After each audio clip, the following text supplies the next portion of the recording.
Diyan yung mga yan. Pinapayagan nyo. Management ko ang kausap. Ang management ang pumayag. Sino po kaya sa management ang pwede matanong? Kasi po, kung pinayagan po to, medyo may pagkakamali po to dahil sidewalk ang hinarangan. Bakit hindi kita titikitan? Bakit kita hindi titikitan? Bigyan mo ako ng isang magandang rason para hindi kita tikitan, sir. For consideration na lang sir muna. For consideration. Tamo ko, bakit? Tiyatanong lang kita kung sa barangay ka. Bakasisita mo ko! Tiyatanong ko nga, sa barangay ka ba? Ah, nadinig niyo yung salita? Parang ginawa? Chairman po siya. Ah, siya ang chairman. Ano ba yan?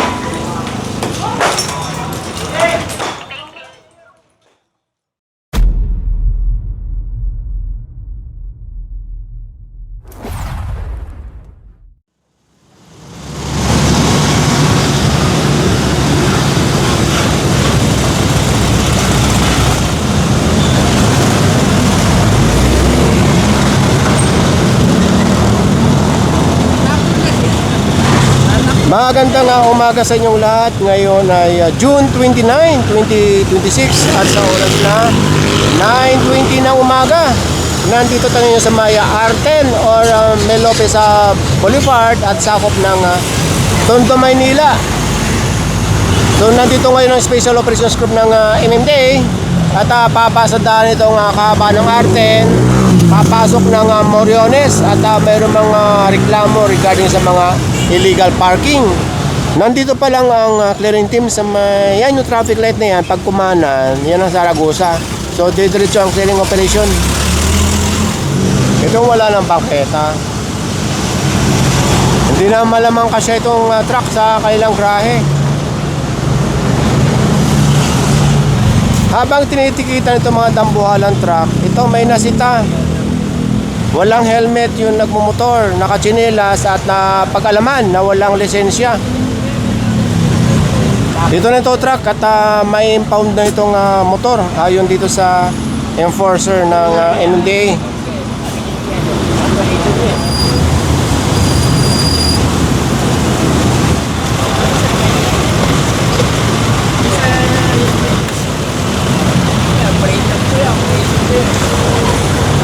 Natanong natin yung mga natikitan dito sa mga dambuhalang truck. Kaya adjust na lang daw nila para may pasok yung kailang mga truck.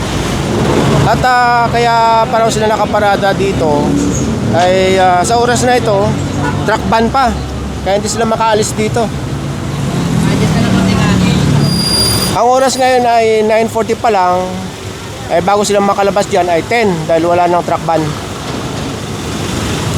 Nandito na tayo sa Moriones. Yung ibang tow truck dito lang muna dahil meron daw papasukin na maliit na kalsada dito pagkaan pa lang sa Moriones. Magmula dito sa Moriones, unang kanto kumaliwa at ito yung kalyeng Masinop. Ito, Masinop. At dito pa lang pinagtitikitan ng mga nakahambalang dito sa kalsada. Ganon na rin sa bangketa. Mahatak na itong jeep. At wala daw yung may-ari. Sa unahan, meron lang hinahatak. Narinig ko sa radyo. So ganito ang sitwasyon pagka wala nakapark dito sa kalsada. O lumuwag yung kalsada. Morning po. Kuya, Opo, sir. hindi pa po pwedeng magmotor po yan. Pupunta lang po kami sa doktor, papacheck up po kasi. Okay, pero hindi mo man lang suotan ng helmet yan. Wala naman po kasi dito, sir. Delikado kasi Kasi yan nga eh. po ako nakapasok dahil dito eh. Kasi may, po, Delikado po kasi yan, yung ginagawa mo. pasensya Di ba pwedeng i-tricycle na lang yan? At sinelas ka pa. Hindi, huwag mo yan dito mamaya, mahagip yung bata. Sige, hayaan mo muna siya dyan. May ORCR ba yan? Meron po. Idol! Nagkas! Morning. Ilang taon na ba to? Ilang taon na ba to, kuya? Ilang taon na? 2 years old. Ha? 2 years old. 2 pa lang. Aguilar, sino may ORCR? Ano ba, nilalagnat? May sakit ba? Po, may ubo po kasi. Diyan lang po kasi sa Inuubo. ano namin. Doktor. Pero alam mo naman kuya, bawal pa yung ganung bata sa motor. Bawal po. Sa susunod, ano ha? Mag-tricycle na lang kuya, sidecar. Ha kuya? Mag-sidecar na lang sa susunod.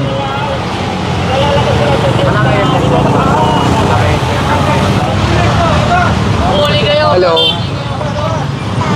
Hi. How are you? Kuya, ayoko na mauulit to ha. Kasi delikado po para sa bata yan. Pero ngayon, natikitan ka. Pero bibigyan ko muna ng helmet to ha. Kasi sigurado ako, iuwi mo na nakamotor pa rin. Kasi ito nga po kumuha ko sa'yo ng number dyan sa... Kaya nga, bibigyan ko ng helmet to para sa susunod. Pag laki-laki niya, pag abot na niya, meron na siyang helmet. Pero sa ngayon, dahil sigurado ako iuwi mo na nakamotor pa rin naman, di ba? At least man lang may helmet. Saka ikaw, pwede ba i-strap mo yan? Yan ang tamang pagsuot ng helmet. Sira! Ito. Talaga nga naman. Bigyan kita helmet. Gusto mo? Yes? Hotel mo? Oh, kabata-bata marunong na. Gusto mo ng helmet? Say thumbs up. Oh. Ano itong batang to matalino.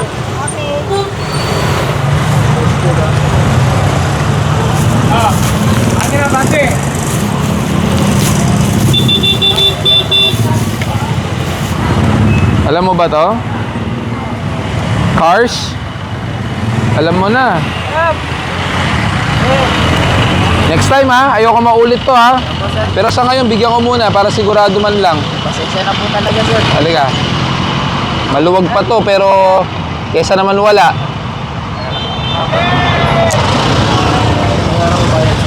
Alalayan mo ha.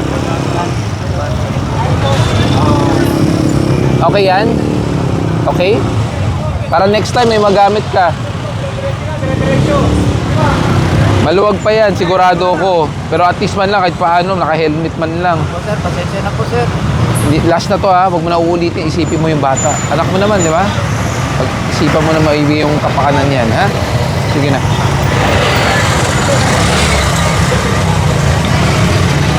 Lima? Sa eskwelahan, may tinutulungan Naku po. dito sa gilid, isa, kotse.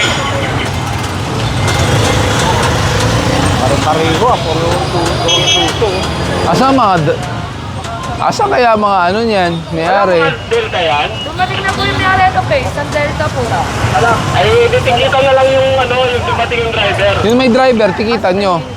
10 minutes? Wala na. Wala na. Wala itong dating? Opo. Yan, di madano na Kaya nga. Wala ba silang ano? Tamang parkingan? Tsaka tamang ano? Garahe? Pero wala daw po kayong tamang garahe, sir. Na mga... Sino ba ang driver niyan? Ito po yung isa, sir. Kuya? Wala ba kayong garahe o ano man? Minsan po pagano po talaga yan.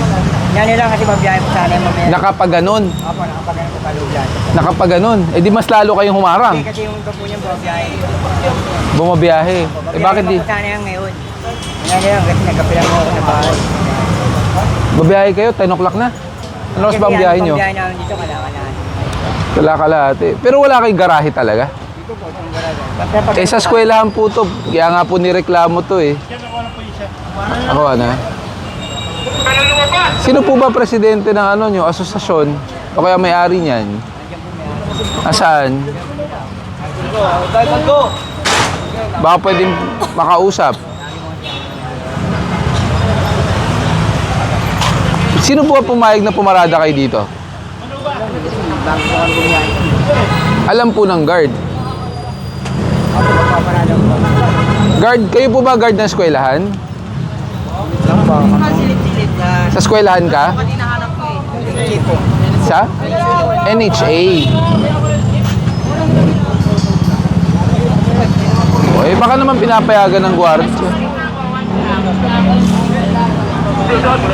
Ito mga sasakyan na ito, libre yung bangketa. Ito lang mga jeep, lampas.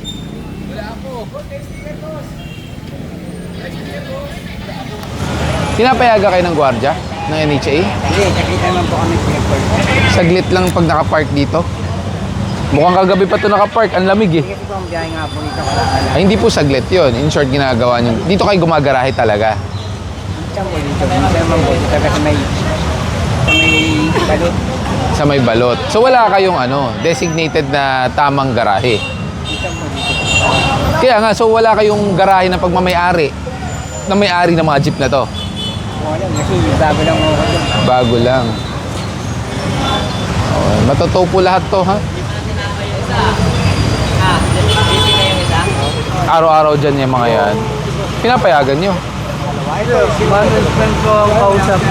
Ang management ang pumayag. Sino po kaya sa management ang pwede matanong? Kasi po, kung pinayagan po to, medyo may pagkakamali po to dahil sidewalk ang hinarangan. Technically, government property po kayo, di ba? NHA. So, dapat, ang pumaparada dito, customer ng NHA, saka mga empleyado ng NHA. Bago lang kasi ako dito, sir. Bago lang. Siguro, iparating po sa management na bawal po tong pag-provide ng garahe sa jeep. Kasi unang-una, bangketa po ay dapat nilalakaran ng tao. Pangalawa, since government building po kayo, government facility, dapat ang mga pumaparada dito, mga kliyente ng NHA. Kasi ilan stat po yan? 1, 2, 3, 4, 5. 5 kliyente ng NHA ang nawalan ng parking. Ito po sa mga NHA po to, sa empleyado. O yun. E di sana nakapag-park po ang empleyado o kaya kliyente nyo. Ipaabot na lang po sa sa management. Sige po.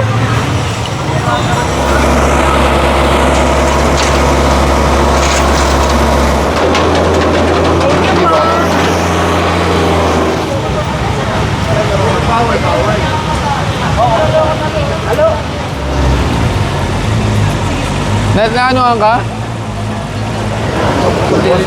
Idol. Ha? Nag-yosi ka pa sa public place, kaya patara kita dun eh. Galing ka dun, dire-diretso, tumabi ka dyan.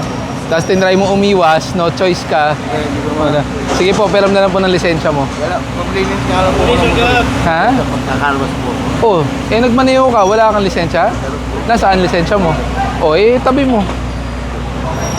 Nakakalwas lang po ako lang. Ano naman po kung magkakaruwas? Kung magkakaruwas, di sana sa bahay. Di sana nagdala ka ng lisensya, saka nag-helmet ka. May helmet naman pala eh. Pero po ng lisensya mo. Ganda-ganda ng motor mo, hindi ka mag-helmet. Lilinis ko po siya kung magkakalwas. Tapos move it ka. Apo. Yan, good job ka. Magkakalwas na lang po. Kahit magkakarwas, kailangan mo mag-helmet. Dumaan ka ba ng training ng move it? O hindi? Dumaan. Sakit yan lang. So sabi po ba nang nag-training ka, pag dyan lang, pwede nang walang helmet? Hindi naman po. Yun naman pala eh. Kuya naman. ORCR po ng motor. Andiyan na rin. Sige po. Karen, Huwag naman na sir, magbuko lang naman ako sa ganyan. bakit hindi kita titikitan? Ano naman ako, kayo naman. Alam mo, lalo kitang titikita, alam mo bakit? Unang-una, move it ka, dapat may proper seminar at training kayo. Pangalawa, may helmet ka, ayaw mong isuot. Pangatlo, pinagpipilitan mo pa na magkakarwash lang, pwedeng walang helmet, di ba? Hindi ko naman po sinabi walang helmet. Oo. Pero magkakalwas na po kasi So, ako. Kaya, tama po ba yun o mali? tama naman po sa inyo. Kaso nga lang po. Hindi po tama sa akin, tama po sa batas yun. At sa kapakanan nyo po. Hindi naman ako po dito sir. Bakit di kita titikitan? Wala naman po akong Wala ka pong? wala naman po akong ibang panel sa pake na iba. Wala po. Pakiulit, wala ka pong? Wala naman ibang pake sir. Hindi magkuhan yung lang. Wala ka ibang pakay para maglinis sa motor. Pero ulitin ko, may lisensya ka, move it ka, may helmet ka dyan. Bakit di mo isuot na lang? Kasi nga sir, maglilinis nga lang po sana Kasi ako. maglilinis ka ng motor. Kaya po. Ang tanong ko sumunod, pampublikong kalsada o pribado? Pampubliko naman. Pampubliko. Pag publikong kalsada, anong kailangan gawin? Hindi lang sir nga po. Kailangan. Kailangan mag-helmet. Kayo po, anong ginawa nyo? Kasi na po kayo sir, next time po. Hindi po next time, sir. naman eh. Mas lalo ko po kayo titikitan dahil po pananadya po yan. Dahil may helmet ka. Hindi ko po sinasadya sir na kasi naman wag naman kayo magban sir. Gusto mo dagdagan ko, nakatsinelas ka. Kaya sir, hindi naman po talaga Oo. Gusto mo dagdagan pa natin. Isa na nga lang. Huwag naman sir, kayo naman sir. Hindi pa nga po ako nakakabiyahe eh. Sir, pasensya na po kayo. Pasensya na rin po, titikitan po namin dahil may pagkakamali po kayo. Oo nga po sir, pero huwag naman po ganyan. Huwag niyo naman ako masyado. Kaya nga po, isa na nga lang po violation imbis na dalawa. Huwag naman po sir, hindi ako mali. Kasi po wala naman po kung mali. Wala ka ibang pakay magpakarwas pero may mali ka po. Oo nga may mali nga sir, pero huwag niyo naman na po. Kasi Bakit kita hindi titikitan? Bigyan mo ako ng isang magandang rason para hindi kita tikitan, sir. for consideration na lang sir muna. For consideration. Paano kita bibigyan ng konsiderasyon eh, andyan ang helmet mo? Kaya nga po sir, sinabi ko nga po yung katira ko sir eh, kung bakit nandiyan. Ang katwiran mo po ay hindi ka tanggap-tanggap dahil magpapakarwas ka o motor wash. Hindi po ka tanggap-tanggap na katwiran po yon. Maling katwiran po yon, sir. Kaya ito sir, consider sir naman sir, ngayon lang naman sir. Kumbaga, hindi lang. Hindi po ngayon lang yan, sir. Nasanay ka na po. Taga dyan ka lang, tama? Oo. Nasanay ka talaga na hindi ka nag-helmet dito. Hindi sir, nag-iinit din naman po ako. Huwag naman na sir, hindi ako consideration sir. Hindi po. Sir naman. Valid ba yung ORCR niya? Wala, hindi niya nilabas pa, sir. Parang awa niyo naman na sir. Oo. Kabibili lang ng motor, oh. Kabago-bago ng motor. Hindi man lang mag-helmet. Sir, pasensya na kayo sir. Pasensya na rin po. Hindi po katanggap-tanggap ang rason mo, sir. Hindi po katanggap-tanggap po. Consideration na nga lang sir. Hindi po, konsiderasyon na po. Pwede ko po kasi gawing dalawang violation po talaga dahil dalawa po ang nilabag nyo po. Tapos pwede ko po kayo gawa ng recommendation sa Move It. Dahil kung sinasabi nyo Move It po kayo, pwede ko kayo gawa ng recommendation dahil sa paglabag nyo po ng hindi pagsuot ng helmet. O, di ba? Konsiderasyon na po yan na tinikitan na lang po kayo.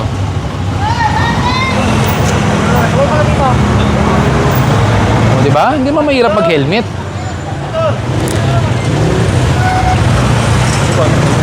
Sige po.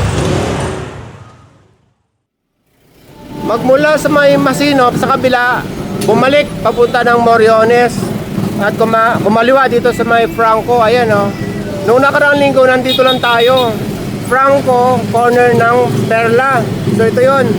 Naalala nyo mayroong ginawang hagdanan dyan sa kalsada. So babalikan ngayon.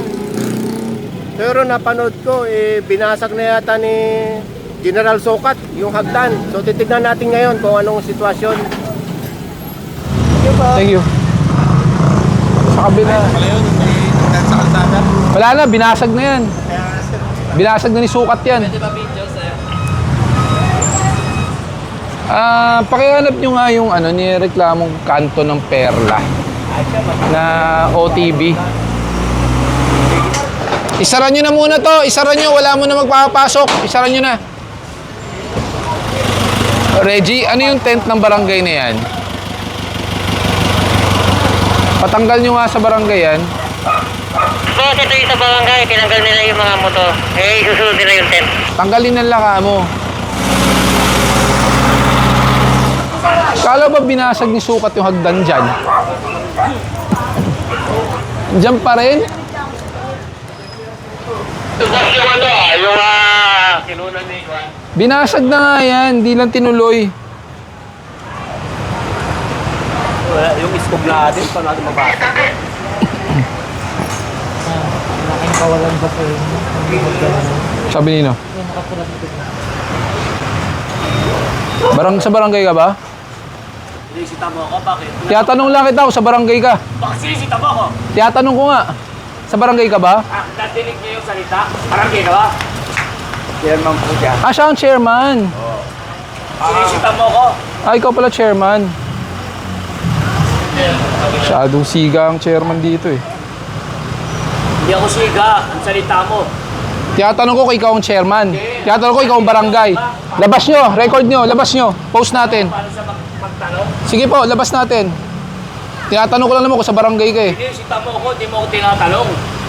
Na parang may kasalanan ako sa'yo. Hindi nga kita kilala, paano ko magkakasalanan? Okay, kaya nga eh, yun nga eh. At direct ko na, di ba? Kung paano siya magtanong. Ako rin naman, recorded ako. Sino yung nandito sa may dulo? Yung mayroong ano, barangay hall na may hagdanan? Sige. Sige, sige. Papunta daw si Sukat. So ang mangyayari dito, inaayos na lang konti itong traffic dahil wala ngang scope ang MMDA, pero pupunta dito si General Sukat ng Maynila para silang tumibag niyan.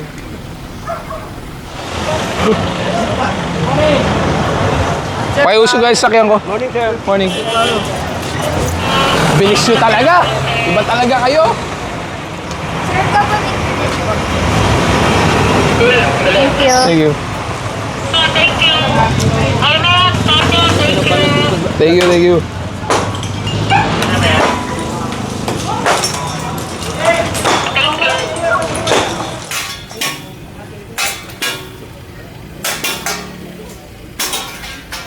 Morning, sir! Ay, magandang umaga ito. Tuluyan na natin. Bakit nagigiba rin si Ibo? Ay.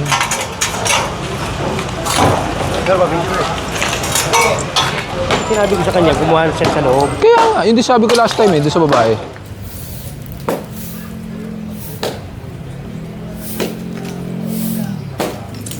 Yung Perlawan Luna, meron din daw dun eh. Ano ba yung reklamo? Ayun, iyan ako sa'yo mamaya. Oo, hindi. Tirahin na natin. Sige. Hanggat nandito ako. Oo, yun yung gusto ko patira sa'yo eh. Oo. Punta natin. Dante Sige. daw eh.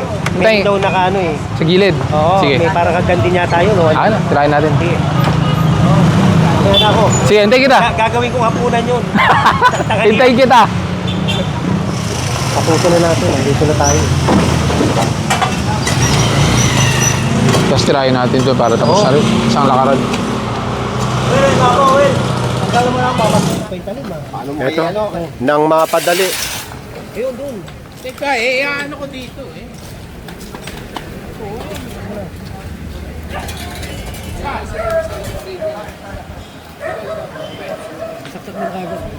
Salamat ha. Okay, pwede na.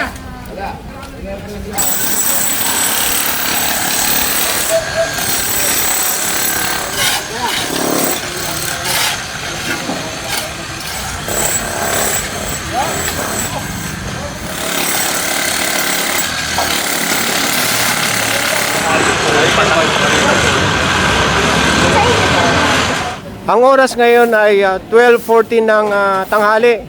So ito nililinis na lang at totally na giba na yung hagdan.